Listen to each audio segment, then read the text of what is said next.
So there we go. The record's on. Yes. So we are uploading it to our YouTube channel as well after, so you can always watch this. And it's the YouTube channel is full of amazing resources for everybody. So I do urge you to go there.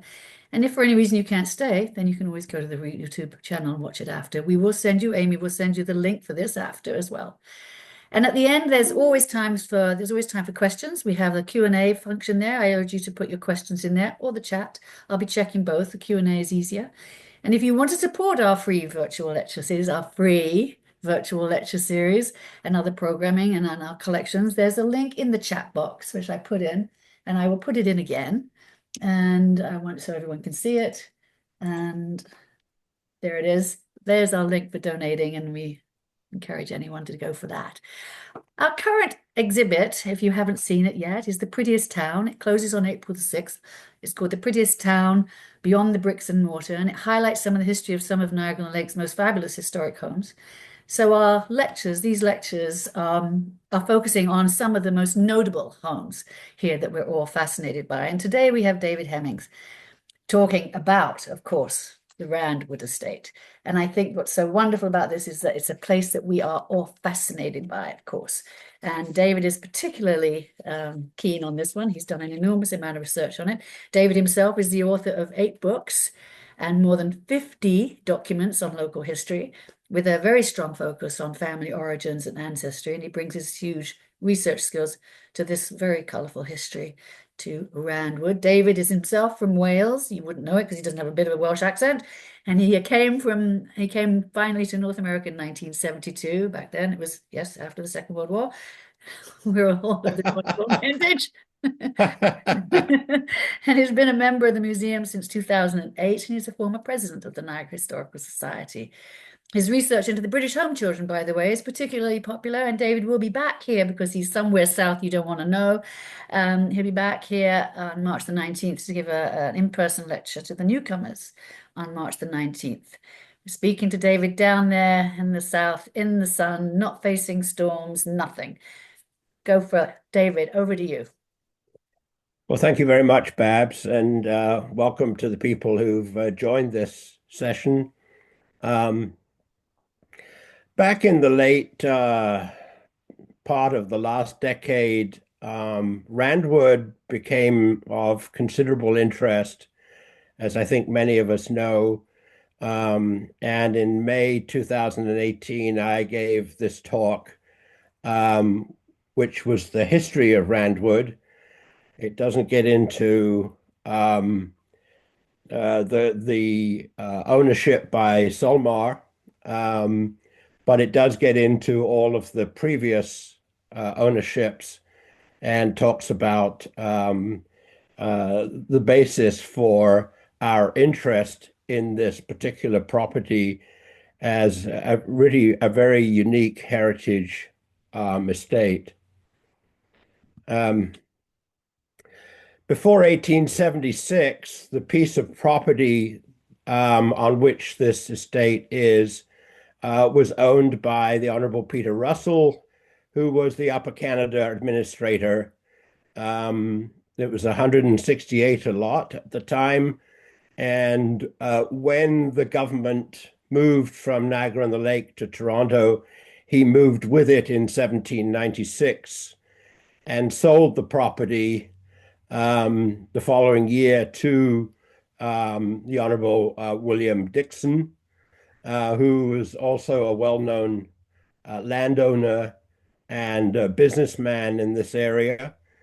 He was also the cousin of Robert Hamilton, and Robert Hamilton was the leading trader in this area and had been for many years. Robert Hamilton was also on the land board, which decided upon which pieces of our land would be given to which veterans. And so the Dixon Hamilton family were very well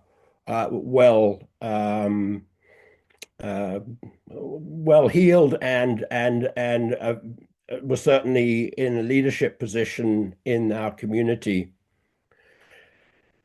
Robert Hamilton had, sorry, I should say, William Dixon had three sons, Robert Dixon, William Dixon, and Walter Dixon.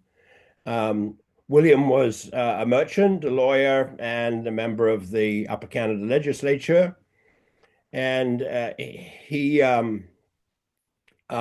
built a house at 176 John Street in 1811.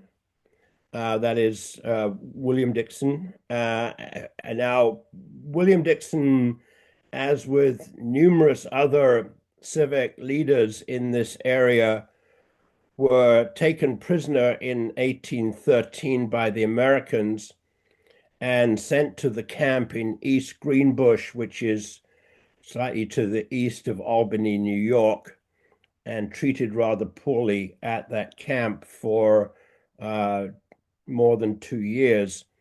Um, People like McFarlane and Lawrence, Captain Lawrence, and numerous other civic leaders of the area were also sent there.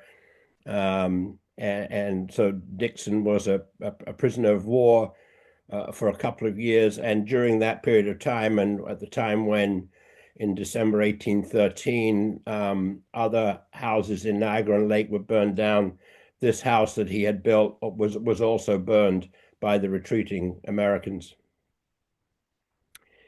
In 1822, a two-story structure was built by Robert Dixon, the eldest son, and it was called Woodlawn.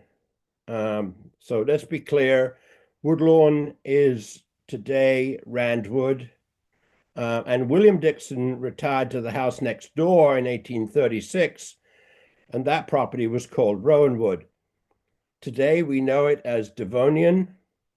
Um, and finally, the younger brother, eventually, because his elder siblings had died, had the property for a period of time and sold both properties in 1876. You can see on the map roughly where this property was, and just to the east of it, um, it is where the MacArthur property is today, that beautiful house that we see um, just to the east of Randwood on John Street.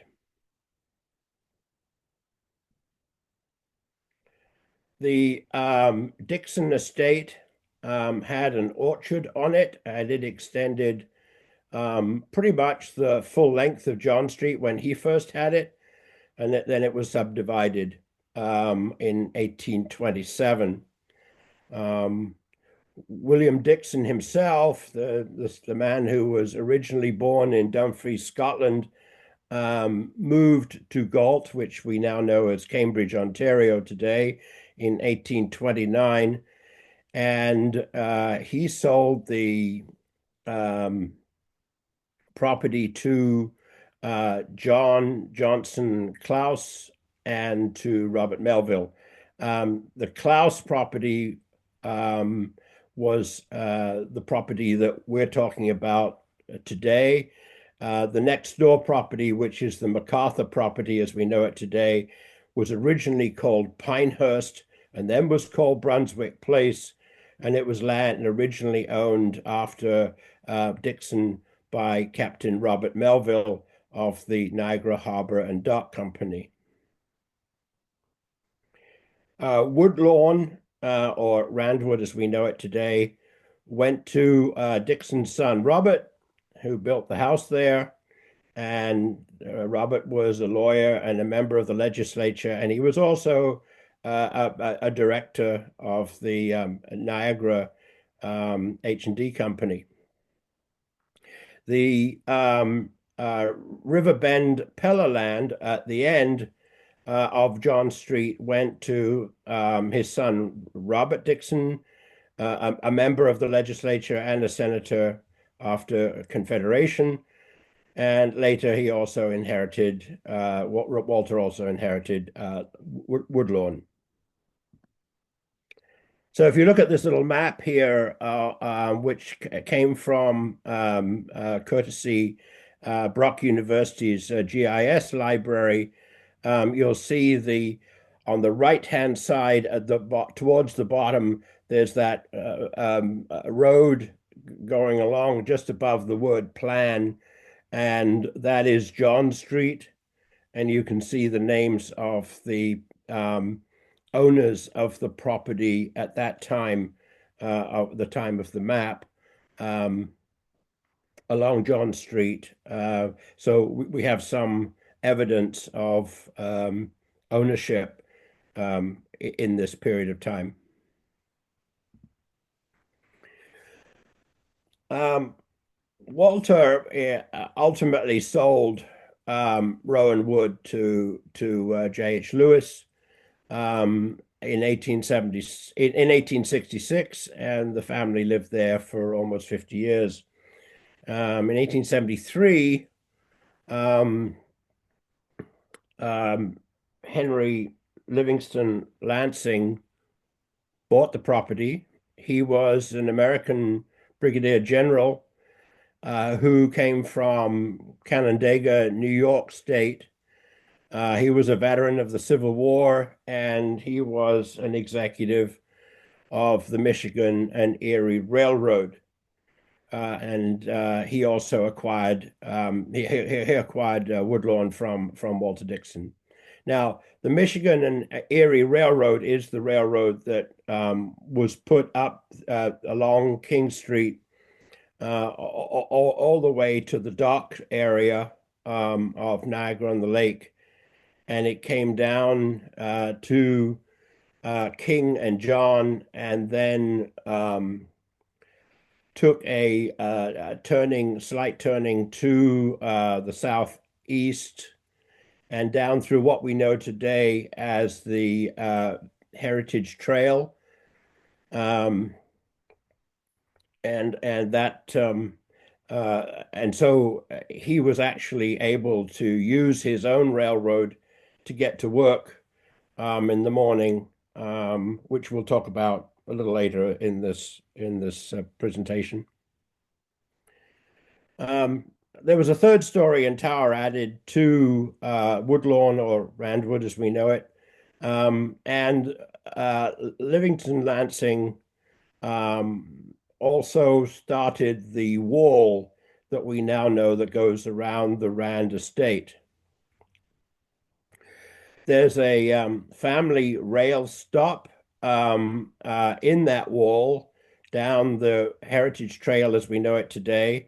And there's a wall gate there, which you can see even today, that was built in the late 1870s and early 1880s.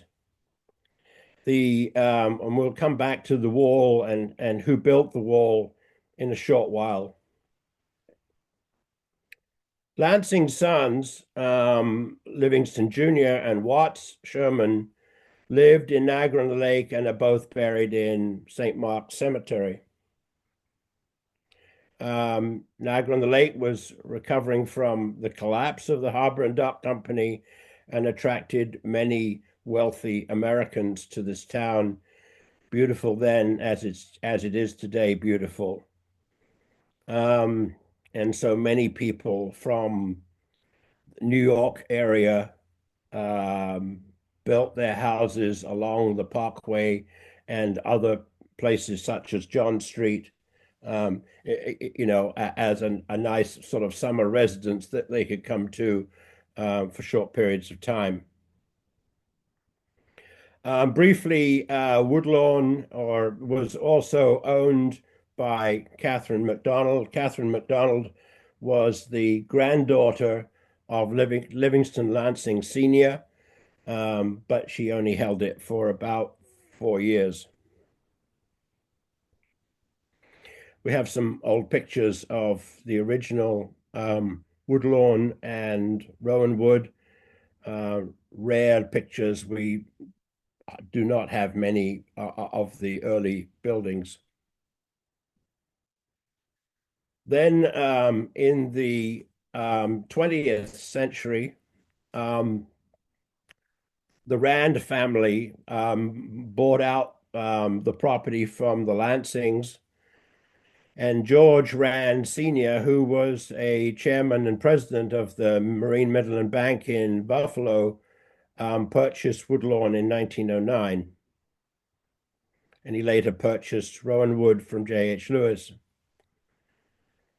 At his father's request, his namesake son demolished it in 1920 and built a new house. That is to say, the Rowan house was demolished, and the new house, Devonian, was built at 144 John Street in 1922.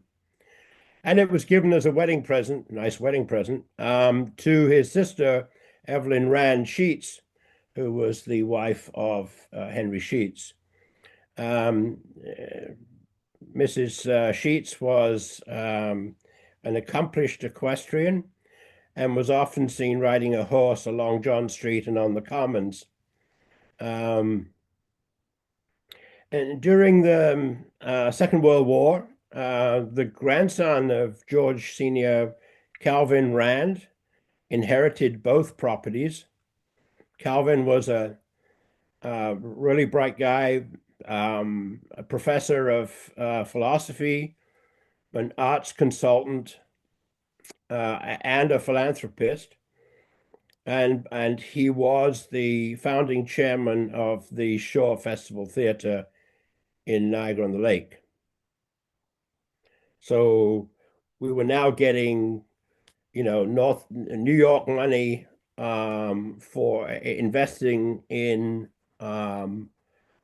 important cultural events in Niagara-on-the-Lake.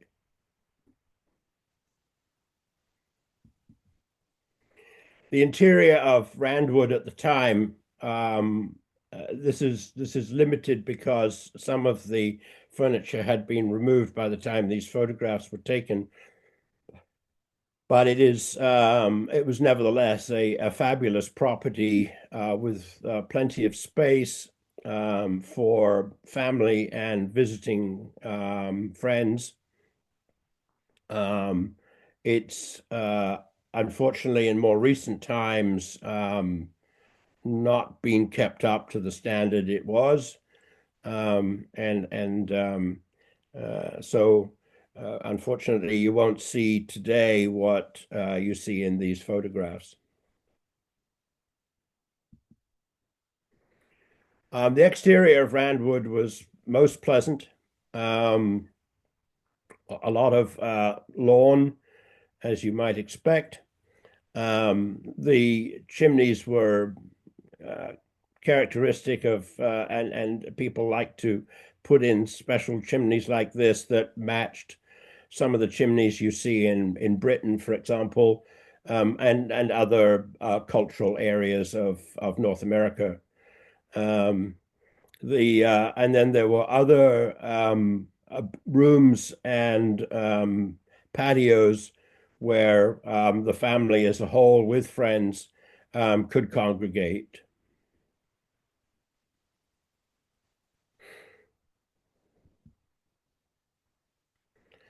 So let me now turn to the wall that surrounds Randwood.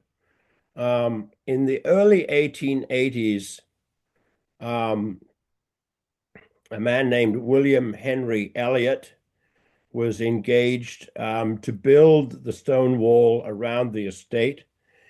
He was an Irishman who had been trained by his father, Henry, in Ireland, and dry stone walling was his expertise. So he emigrated to Canada and to Niagara specifically and obtained this contract. When he emigrated in the 1850s, he married locally, and he passed his skills down to his eldest son, John, and who in turn passed his skills down to his grandson, James. It was these three generations of the same family who built the wall first for Livingston Lansing in the early 1880s, and then for George Rand Sr. Up to the end of the First World War. The wall around the property was built and pointed with some cement and finished around 1919. It might be intriguing for some, and we are, for those of you who have had the privilege of knowing Hope Bradley, you should know that Hope is a direct descendant of this family, the Elliott family, and now in her 90s remembers the family reminiscences of this work. We're delighted that she's still with us, thank goodness, and she was able to give me photographs which supported the information about this building of the wall. This shows you pictures of the individuals involved that I have already mentioned. On the left, you can see the original William Henry Elliott, who came from Ireland. And you can then see in the center there his son and family, and finally on the right side the grandson and so on. So we have a small pictorial record of who in the who was involved in the contract and how they were related to each other. It was Hope Bradley who was so kind to give me the photographs that you see here.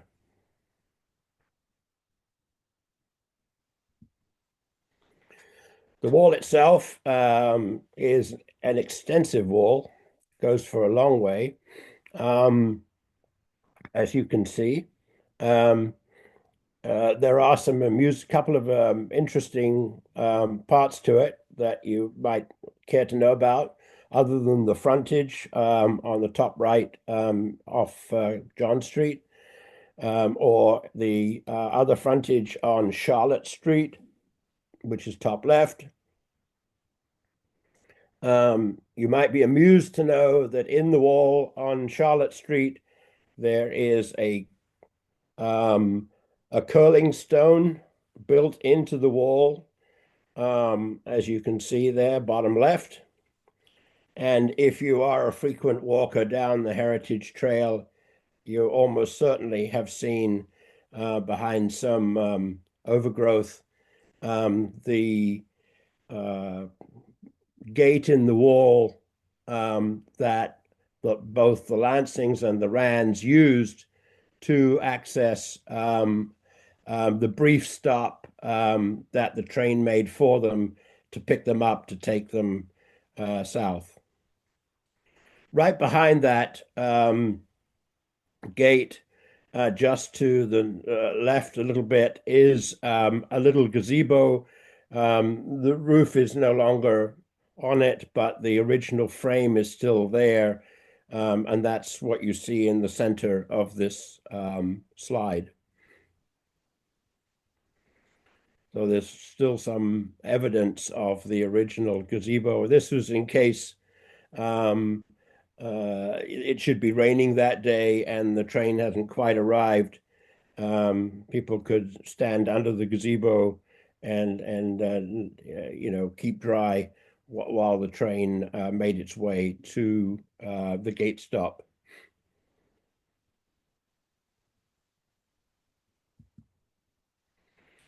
This is the beautiful side entrance to the Rand Estate, which is off around 580 Charlotte Street, and it's connected directly to the wall that we've been talking about.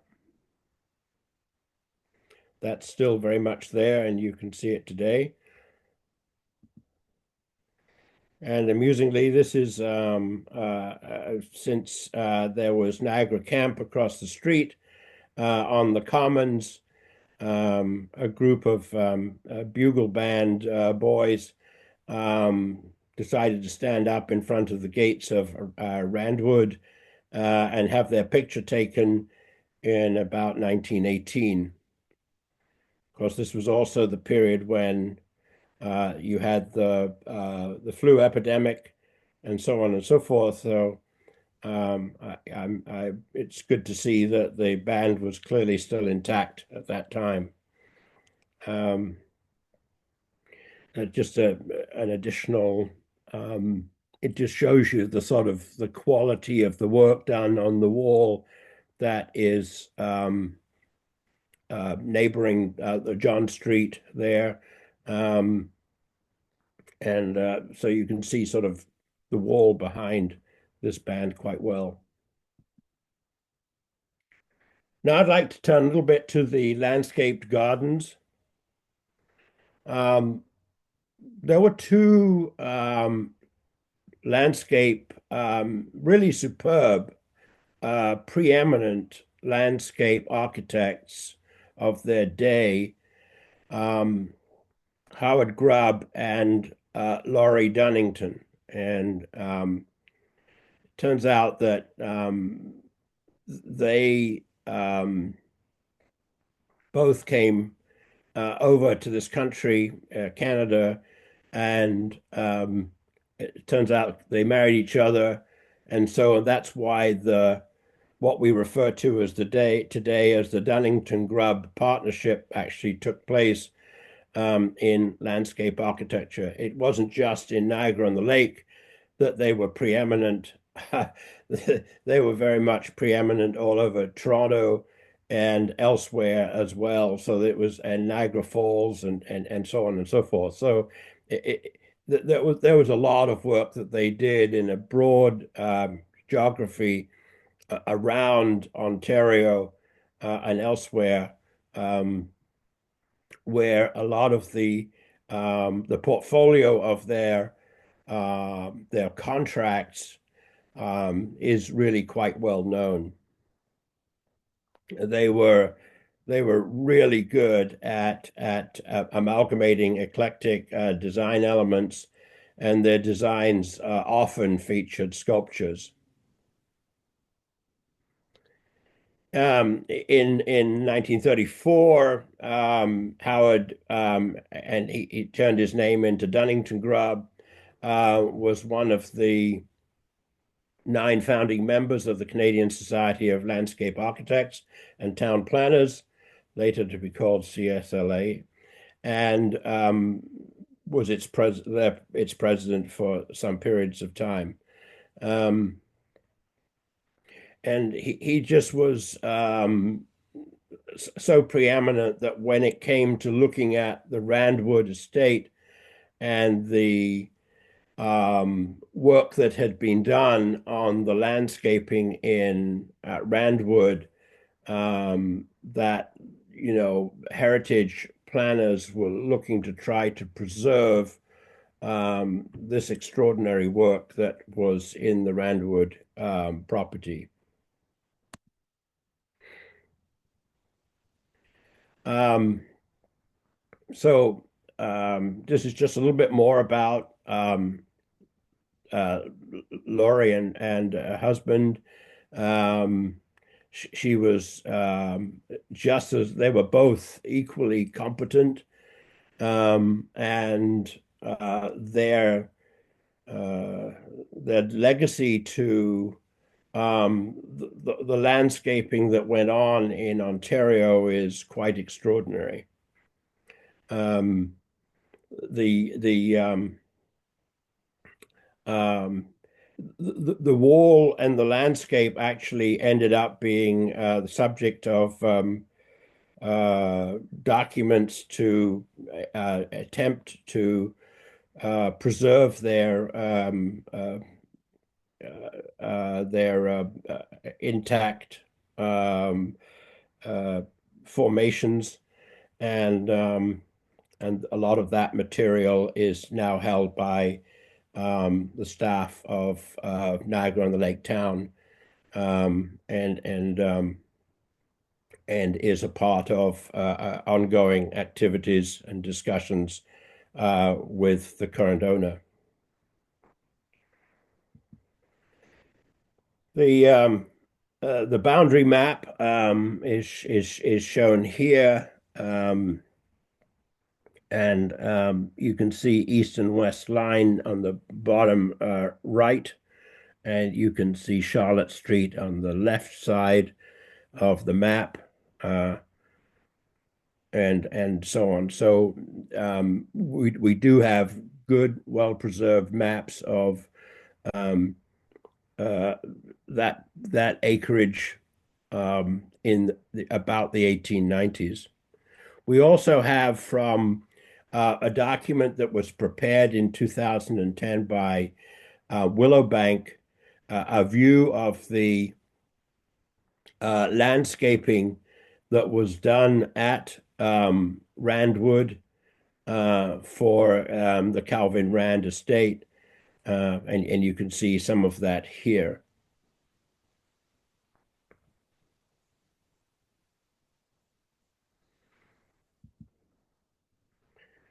This property, Randwood, was really quite well known to the locals. It was a wonderful place to have garden parties, which were common in 100 years ago, and more. And the Rands often threw garden parties at their estate because of the beauty of the landscaping and the area around. It's interesting to find these photographs today because there are very few of them that survive.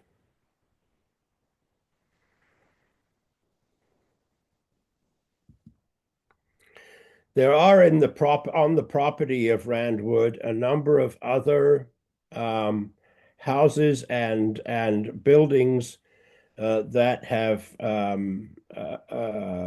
were made a part of the landscape that Dunnington and Grubb put into their design, and these were built by the Rands. To my knowledge, these buildings still exist, although their condition may not be well understood at this point in time.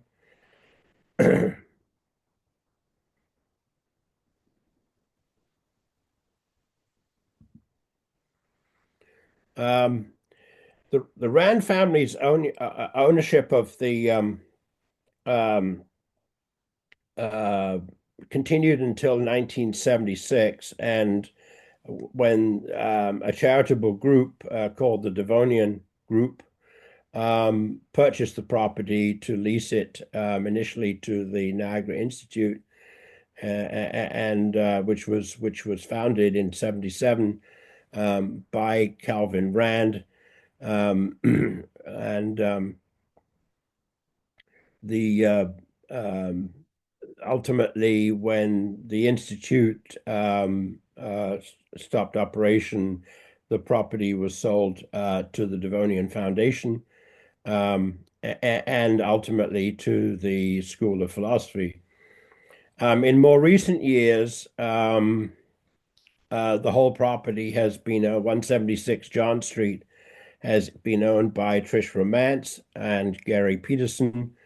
And in 2011, the town council approved the three-story Romance Inn and Arts and Culture Center to be built on the Randwood estate, which by this point, from its original 169 acres, had now diminished to 13.3 acres.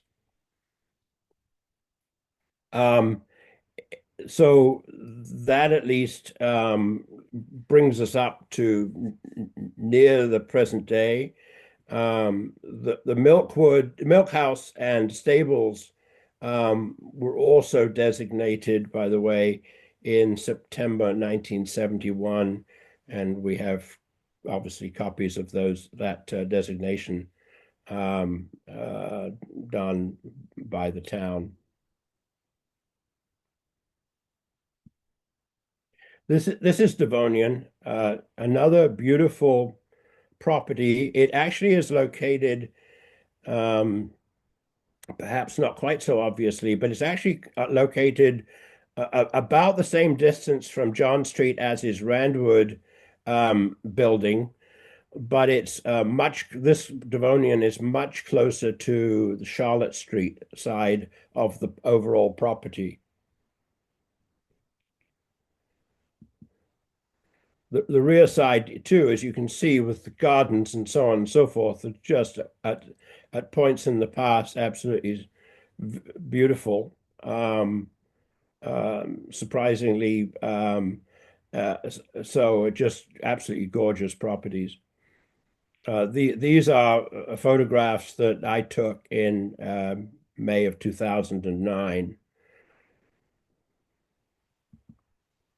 The interior of Devonian looked something like this again, and a number of the pieces of furniture have been removed by the time these photographs were taken, but nevertheless, it gives you an idea of the sort of property that Devonian is on the inside. Unfortunately, I don't know what the condition of this building is today. Um, but this is how it was about 15 years ago. There are some other buildings on the property, as you can see here. Um, so you can see if you take an aerial view of Randwood and Devonian, you can see Randwood is the building with the sort of bluish tinged roof on the left side there in the middle of the photograph. And you can just see a bit of the upper story and roof of Devonian on the right side of the photograph. And the street along the front here is John Street. So the photograph was taken from the top over the commons by and this photograph is courtesy Rene Birchie. Inside the property, looking from the Devonian side through the property, you can see that a number of the trees have been cleared. Um, it's unclear whether those trees were in poor shape in the first place, or whether there was simply a preference to have numerous of these trees removed. Um, but this is how it looked in February of 2018. And basically, this is looking, I would say, in a sort of a northeasterly direction from inside the property to the wall, which runs along John Street.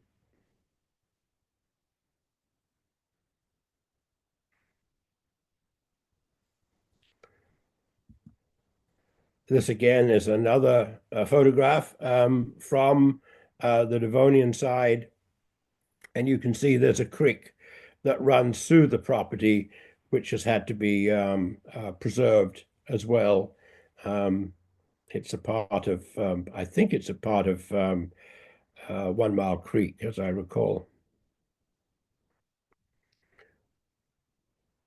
So that's all at this point. If there's any questions that you have, please don't hesitate to ask me in this presentation.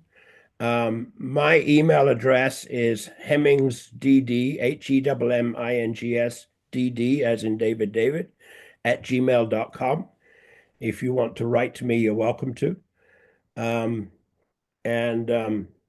So I'm gonna turn this session back to Babs and let her handle the questions that are here.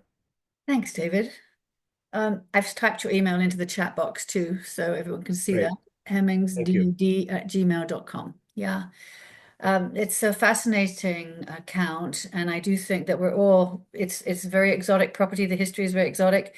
I will remind everybody that we are looking at this historically, not politically. And that's something you might want to think about if you throw some questions at us, but we are trying to keep to the historical heritage aspects of it rather than the very well-known political aspects of it. Um, so Gail Benjamin asks, is it not rather eccentric, I agree, to have a curling stone put in the wall? Was it Calvin Rand who did this? Was he connected to Brock University? Two questions. Was he connected to Brock? And was it Calvin who put the amazingly interesting curling stone in the wall? Since the I might be able to answer a little bit of that. It is supposition, I have to admit, but it is near the bottom of the wall, and so it may well have been a part of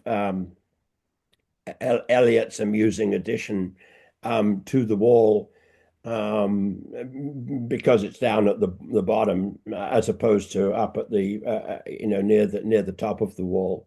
It's just a guess on my part. Hmm. I don't think we actually know. A couple of people are asking the same question. Who owns the property now, David? Who owns Randwood and Devonian?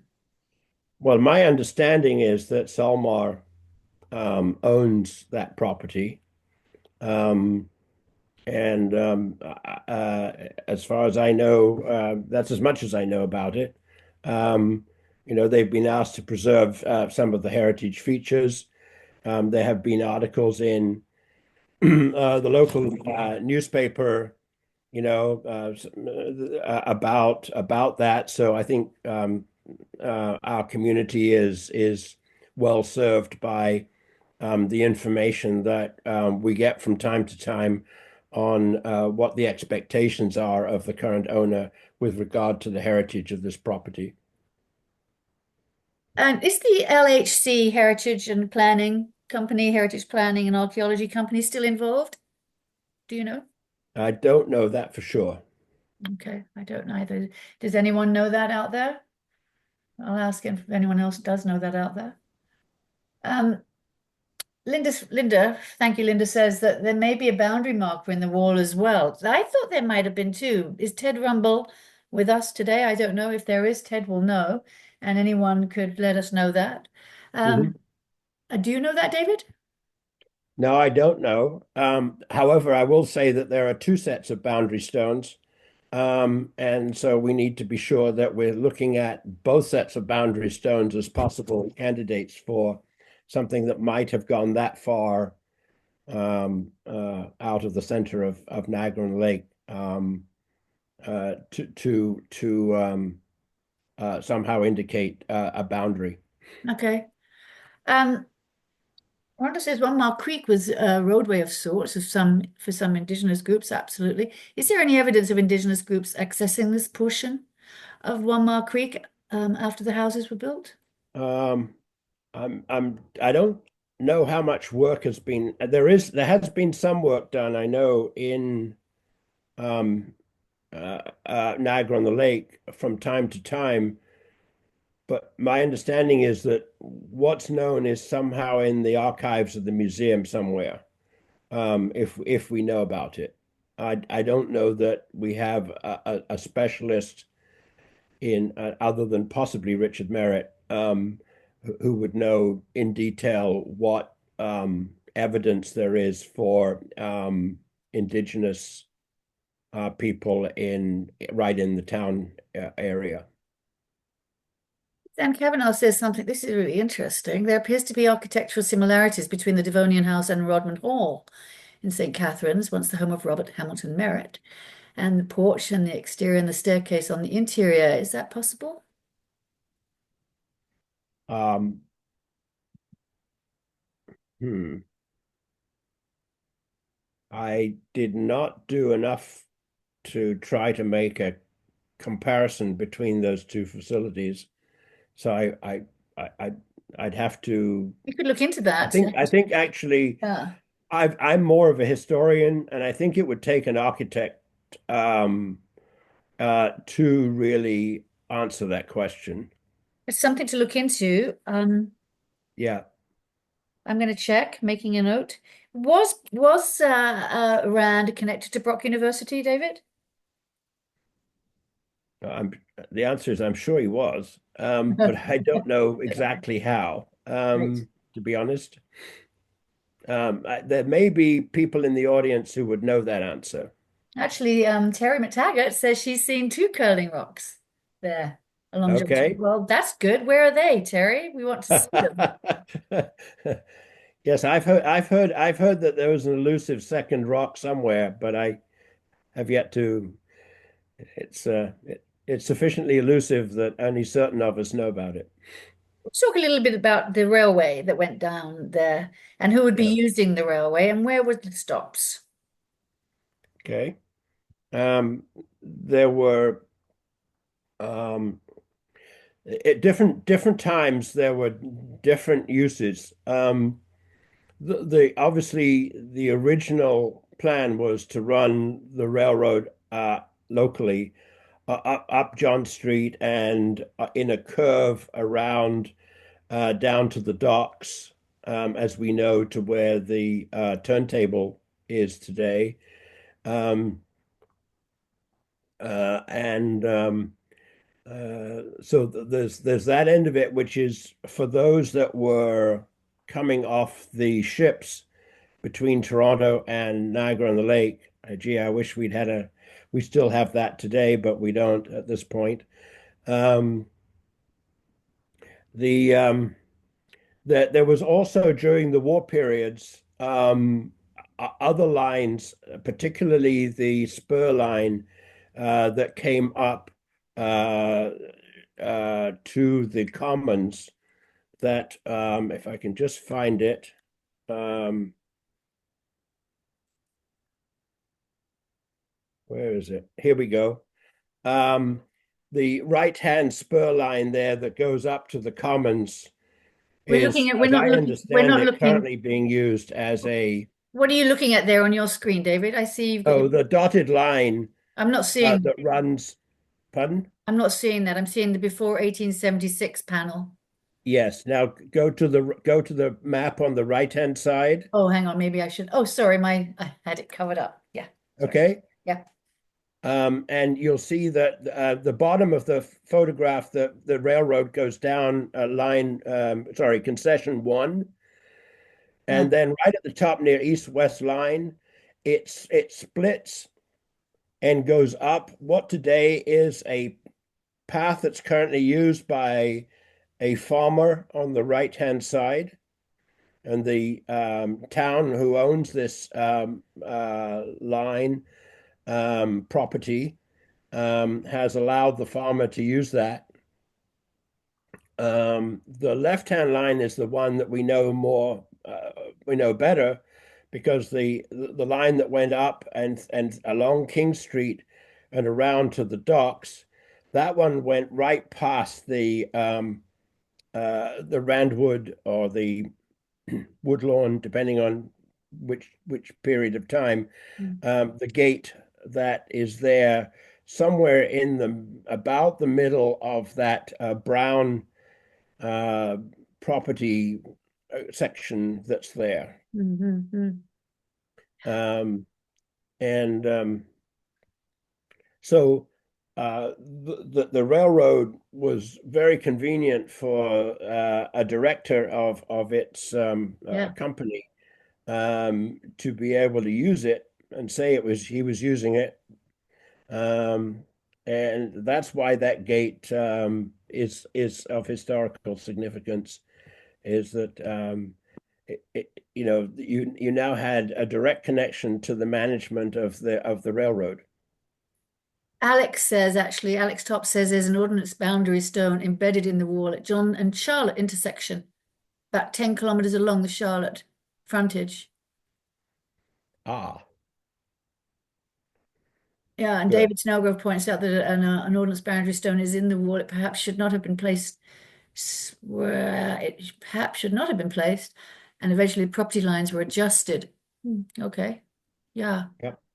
Yeah, Um, one of the problems with some of these boundary stones is where, in fact, whether in this case it is an original location for that boundary stone, or whether for some reason it has been moved. moved, right. Um, Terry points out that Calvin had no connection with Brock University. His connection was with Buffalo University. Thank you. Is there a hard copy, by the way, of your presentation, David? Is there a book about this? Do you have anything published, No, or even I'm about the sorry history to of the say Rand there isn't. State? There isn't, but you know, I'm always welcome. I was welcome to send anybody a copy of this presentation. This is not, you know, to be honest, the museum now has a copy of it, so access to it is for the members of the museum and visitors. So people can write to me and or Amy, and you will Yes. have our email addresses. And I have a copy of this I would in have my no problem computer. with a Yeah, part or all of that presentation being used by anybody. there's my email. There you go. We've still got a little bit of time. I'm fascinated by Laurie Dunnington. Yeah. Interesting that there they are back in 1911 getting married. She combining her last names together. How modern was that before the Yes. First World War? And Well, they were both so significant, and she was particularly in you know they were both preeminent landscape architects. So it was just obvious that if you were going to create a company called Dunnington Grubb, that you might as well make your surname Dunnington Grubb as well. right, right. Um, Apparently the Rand Wall actually encroached, just giving you another note here, it was actually encroached roughly 10 meters into the military reserve, okay, and was ultimately deeded from the Canadian government to the Rands in the 1970s. Yeah, yeah, Okay. yeah. Um, what do you know? What other work would you like to do? You know much? I've read a little about Laurie Darlington's work here, but could you just a little overview of some of the other things they've done? Those are mostly related to, as I pointed out, I think a little further down. Let me just check it. Yes, there was material. There was work done in Niagara Falls. There was work done in Hamilton. There was work done in Toronto. Yep. Um, and I'm sure other places too. There was also work done on a rather nice property on Ricardo Street in Niagara-on-the-Lake. Yep. Um, and so they were definitely you know, well known at the sort of level of uh, council levels of various towns in around Ontario, as well as private properties such as Randwood. Okay. Um, Um, would you like to, can you just, I know this is kind of a maybe a crazy question. I think other people get it better than me, but just for my own brain, when you come on to John Street, can you just describe the houses as we come to them in order? yeah. Um, if you're coming from King Street down John, go as far as Charlotte Street. And you would typically, if you were coming from King Street, you would turn right onto Charlotte if you were accessing that. Accessing Down there on what? the, I'm Accessing what? sorry. When you say turning right onto Charlotte, accessing the Rand estate, do you mean? Well, if you were accessing some house on Charlotte Street, I mean, Okay. if you or you wanted to see the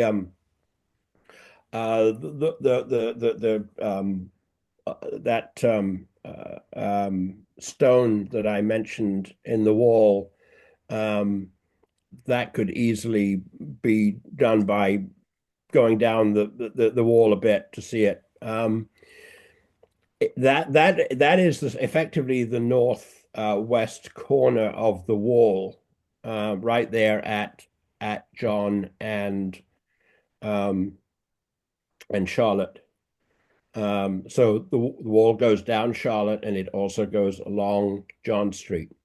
As you're continuing on down John Street, Devonian comes first, then Randwood, Mm, and then Brunswick Place, which is where the MacArthur ownership starts today. mm, It is today.